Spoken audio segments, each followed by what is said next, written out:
बोले वृंदावन बिहारी लाल की।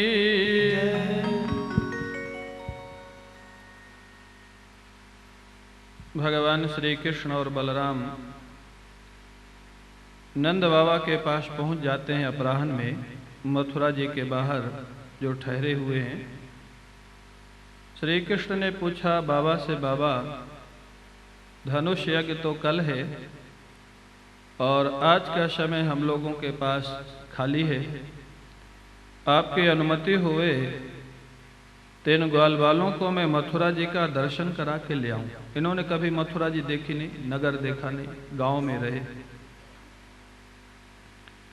बाबा ने कहा कि लाला जाने में कोई समस्या तो नहीं है, लेकिन मेरे को डर लगता है क्योंकि तुम उपद्रवी बहुत हो। वृंदावन में रहते हो तब तो मैं संभाल लेता हूँ, यहाँ इतना बड़ा आयोजन है, कंस की व्यवस्था है, यहाँ उपद्रव करोगे तो बड़ी समस्या खड़ी हो जाएगी। लाला हंसने लग गए, बोले नहीं बाबा अब हम बड़े हो गए, हाँ समझदार हो गए, बड़े हो गए। जानते हो कितने बड़े थे जब वृंदावन से मथुरा गए? 10 वर्ष 8 महीने के थे जब वृंदावन से मथुरा गए भगवान, 10 वर्ष 8 महीने के थे। बोले अब हम बड़े हो गए, 11 साल के हो रहे हैं लगभग, अब हम समझदार हो गए, अब हम उपद्रव थोड़ा करेंगे, आप जैसा कहेंगे वैसा ही करेंगे। बोले ठीक है लाला, तो जाओ, ध्यान रखना किसी से झगड़ा नहीं करना, कोई उपद्रव नहीं करना, शांति से नगर का दर्शन करा के ग्वाल बालों को ले आओ। अनुमति मिल गई।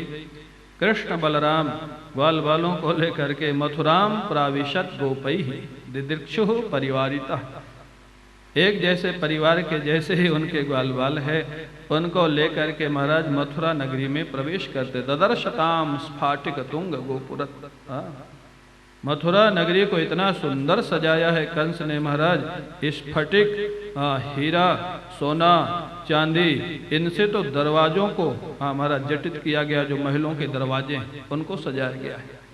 बंधनवार लगाई गई है, स्वर्ण कलश रखे गए हैं, उनमें महाराज दीपक जलाए गए हैं और राजमार्गों में सुगंधित जल का छिड़काव किया गया। राजा है कंस, उसके जीवन का ये सबसे बड़ा कार्यक्रम हो रहा है। जीतेगा कौन हारेगा कौन अलग बात है, लेकिन ये तो विशेष कार्यक्रम। मथुरा जी को बहुत सजाया गया है। सभी महाराज देखते हुए मथुरा जी के सौंदर्य को राजमार्ग से आगे जा रहे हैं श्री कृष्ण और बलराम। वो जो जानते हो यज्ञ पत्नियां जो थी ना, यज्ञ पत्नियां जिनको भगवान ने वापस कर दिया था, उन यज्ञ पत्नियां वो मथुरा में ही तो रहती थी। उन लोगों को पता लगा कि वही कृष्ण बलराम आए जिनके पास हम गई थी और जिनके पास से वापस आना पड़ा था। उनके हृदय में बड़ा प्रेम था कृष्ण बलराम के प्रति। वो सब महाराज देवियां जो महाराज बड़ी बूढ़ी थी, वो तो महाराज दरवाजे पर निकल के खड़ी हो गई, और जो बहुएं बेटियां थी वो महलों के ऊपर छतों में जाके दर्शन करने लग गई। भगवान कृष्ण के ऊपर पुष्प वर्षा करती है, दर्शन करती। एक बहू थी मथुरा में जो भगवान कृष्ण की बहुत प्रेमी थी, उसको ये ध्यान ही भूल गया कि उसको ऊपर जाके दर्शन करना छत से। वो सासू जी के साथ सीधे महाराज दरवाजे पर ही आ गई। भगवान कृष्ण का दर्शन कर रही, बड़े प्रेम से, भूल गई थी कि उसको ऊपर से जाना है कि नीचे से जाना। सासू जी ने देखा सबकी बहुएं तो ऊपर से दर्शन कर रही, मेरी बहू मेरे साथ खड़ी है, लोग मेरी बदनामी करेंगे, मुख खोल के खड़ी हुई। पहले तो घूंघट डालती थी ना बहुएं। बोले इसको देखेंगे, अमुक की बहू तो यहीं खड़ी है। सासू जी उसको कहती, अरे बहू तू ऊपर जा, ऊपर से दर्शन कर, यहाँ खड़ी नहीं होना चाहिए। अब वो बहू को होश हुए तब तो सुने, वो तो भगवान कृष्ण के दर्शन में डूबी हुई है, उसको सुनाई ही नहीं दे रहा है कि सासू जी क्या कह रही हैं। जब नहीं सुना तो सासू जी ने एक धक्का दिया, ऊपर क्यों नहीं जाती है महाराज। ये सासू भी एक समस्या ही होती है। दिल्ली में एक वक्ता मेरे से पूछे, बोले ब्रह्मचारी जी सासू का अर्थ जानते हो? मैंने कहा मेरे तो है नहीं, आप बताओ क्या होता है। तो वो बोले जो सांस ना लेने दे उसका जो सांस ना लेने दे उसका नाम सासू होता है। तो बोले महाराज सब ऐसे नहीं होती हैं, सब तरह की होती हैं, कुछ बहुएं भी अच्छी होती हैं, कुछ सासुएं भी अच्छी होती हैं। वो बोले ओ बहू ने धक्का, सासू ने धक्का दिया बहू को, बोलती अरे बहू तू बावरी, लाज नावे तो बदन काढ़ी ठाढ़ी भई काह कहें सब मोह। क्या कहेंगे लोग मुझको, तो ऐसे खड़ी है, मेरी बदनामी होगी। बहू ने जो जवाब दिया, हाँ इतना भक्तिपूर्ण जवाब दिया, युक्त युक्त जवाब दिया। बहू कहते कछु दोष नहीं सासू जी, नाम न धरी है कोई आपको बदनाम नहीं करेगा, इसमें कोई दोष नहीं लगेगा सासू जी। बोले कैसे नहीं लगेगा, सब लोग देखेंगे किसकी बहू खड़ी है। बोले नहीं सासू जी, आज का दृश्य दूसरा है। क्या? बोले आज का दृश्य बदला हुआ है। इतना सुंदर जवाब दिया, कछु दोष नहीं सासू जी, नाम न धरी है कोई, नंद नंदन को छाड़ के कौन निरखी है मोह। आज श्री कृष्ण को छोड़ करके किसको समय है जो मेरे को देखेगा। आज तो सब श्री कृष्ण का दर्शन कर रहे हैं, उसमें डूबे हुए हैं। ऐसा सुंदर जवाब दिया महाराज। मथुरा में भी ऐसी ऐसी देवियां थी, भगवान कृष्ण की भक्त थी, उनकी प्रेमी थी महाराज।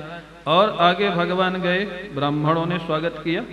वही ब्राह्मण थे जो महाराज गए नहीं थे ना दर्शन करने, वही ब्राह्मण थे। सोचे अब आ ही गए हैं तो अब तो पूजा पाठ कर ही लो कम से कम। और ब्राह्मण जो यज्ञ कर रहे थे ना, उन्होंने भगवान का पूजन किया। उसके बाद भगवान और आगे बढ़े तो वैश्य लोगों ने पूजन किया। वैश्य लोग बड़े कुशल होते महाराज। हाँ, ये खतरे की चीज में कभी आगे नहीं जाते। जब देख लिया दो चार लोगों ने पूजन कर लिया, तब अपने भी पूजन कर लिए। हाँ, क्योंकि पीछे भी नहीं रहना। तो महाराज वैश्य लोगों ने पूजन किया। एक बार मथुरा में मेरे से कसेरा जी थे मथुरा में, तो उन्होंने पूछा, बोले ब्रह्मचारी जी जानते हो बनिया का अर्थ क्या होता है? बनिया, मैंने कहा आप बताओ। बोले बनिया उसको बोलते हैं जो अपना काम बिगड़ने न दे, बनाता ही जाए उसका नाम बनिया। बोले इतनी बुद्धि उसमें होती है, कैसे भी जो अपना काम बना ले। तो महाराज वैश्य लोगों ने तीसरे नंबर पर पूजन किया। भगवान और आगे बढ़े। भगवान ने देखा आगे कि कंस का जो धोबी था, रजकम कंचिदायांतम रंगकारम गदाग्रजः दृष्ट्वा याचत वाशांसी धौतानि अत्युत्तमानि च। बोले महाराज कंस का धोबी अनेक गाड़ियों में बड़े रेशमी कपड़े धुले हुए कंस के कपड़े लेके जा रहा है। हाँ महाराज, नीलांबर, पीतांबर, श्वेतांबर, बड़े सुंदर सुंदर कपड़े थे रेशमी, जैसे हमारे यजमान रोज पहन रहे हैं ना। बड़े ऐसे महाराज रेशमी कपड़े बड़े सुंदर सुंदर लेके जा रहा था। अब उसके बाद उन्होंने ग्वाल वालों ने पूछा कन्हैया से, कन्हैया कितने सुंदर कपड़े किसके हैं? कन्हैया ने कहा अपने मामा जी के हैं, जिन्होंने हमको सोने का रथ भेजा है उन्हीं के हैं। हाँ, मामा के कपड़े हैं। बोले क्या चाहिए तुमको? ग्वाल वालों ने कहा मिल सकते। बोले क्यों नहीं मिल सकते? जो सोने का रथ भेज सकता है वो कपड़ा क्यों नहीं दे सकता है? क्यों नहीं मिल सकते? जैसे महाराज ग्वाल वालों ने कहा हाँ चाहिए, भगवान ने धोबी को रोका, ठहरो ठहरो, थोड़े से कपड़े हमको दे दो फिर ले जाओ।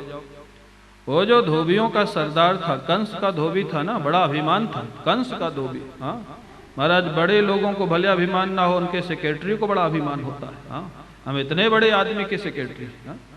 बोले कंस का धोबी था ना, बड़ा अभिमान था उसको। भगवान ने कहा ठहरो ठहरो, थोड़े कपड़े हम लोगों को दे दो फिर जाओ।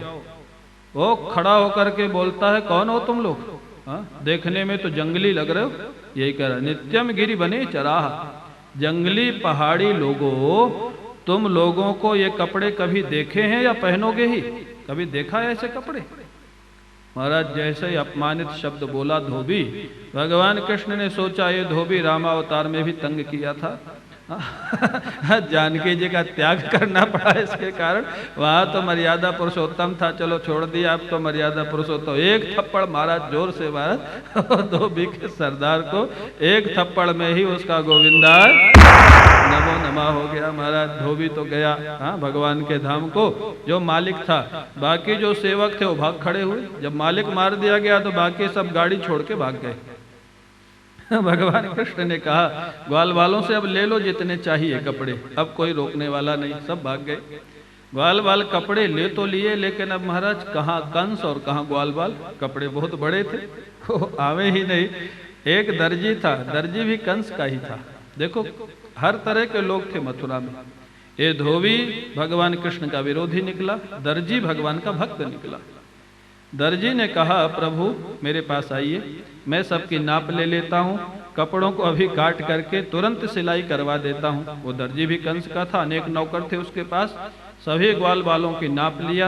नाप लेकर के कंस के कपड़ों को महाराज काट करके और बिल्कुल ठीक सिलाई कर दिया, उनके नाप की सभी ग्वाल बालों को पहना दिए और महाराज बड़े सुंदर ढंग से पहनाए। भागवत में लिखा है जो गोरे थे उनको नीलांबर पहनाए, जो सांवरे थे उनको पीतांबर पहनाए। आप बोलते हो ना थोड़ा मैचिंग के, कौन किस में अच्छा लगेगा, वैसा ही देख करके दर्जे ने पहनाया। बड़ा सुंदर लगने लग गए। दूध दही के खाए हुए, माखन के खाए हुए, रिष्ट पुष्ट तो थे ही, वो सुंदर रेशमी कपड़े पहन लिए तब तो और सुंदर लगने लग गए। लगता था जैसे बारात में आए, ऐसे ग्वाल बालों की मंडली दिखने लग गई। अब महाराज दर्जे को भगवान ने कहा भैया तुमने बड़ी सेवा की, वरदान मांग लो। दर्जे ने कहा महाराज नौकरी तो पूरा जीवन की है, आज ही तो सेवा की है। ये सेवा मैं कुछ मांगने के लिए नहीं की, मैं तो आपकी खुशी के लिए किया है। भगवान ने कहा तुम्हारी भावना अच्छी है, लेकिन या तो तुम मांग लो या तो मैं दूंगा, मैं बिना कुछ दिए जाऊंगा नहीं। आज तुमने बहुत बड़ा काम किया हमारा। दर्जे ने कहा प्रभु यदि आप देना ही चाहते हैं तो आपको जो अच्छा लगे। हाँ, जैसे सुतीक्ष्ण जी ने कहा था ना, तुम ही नीक लागे रघुराई, सो मोहि देहु दास सुखदाई। आपको जो अच्छा लगे वो दे दीजिए प्रभु। देखो भगवान के ऊपर छोड़ दिया तो क्या दिया भगवान ने। हाँ, आप इतना मांग नहीं सकते जितना भगवान दे सकते। हाँ, भगवान ने क्या दिया जानते हो? तस्य प्रसन्नो भगवान प्रादात् सारूप्यमात्मनः, श्रियं च परमां लोके बलैश्वर्य स्मृतीन्द्रियम्। भगवान बड़े प्रसन्न हैं। बोले क्या दे दिया? बोले इस लोक में इतनी संपत्ति दे दी कि अब कल से तुमको कपड़े सिलाई करने का काम करने की जरूरत ही नहीं। इतनी संपत्ति दे दी। श्रियम च परमाम लोके, लोके परमाम श्रियम। हाँ, इतनी संपत्ति देती। और इतना ही नहीं, ऐश्वर्य, हाँ, बल, शरीर की स्वस्थता, निरोगता, सब कुछ दे दी इस लोक में।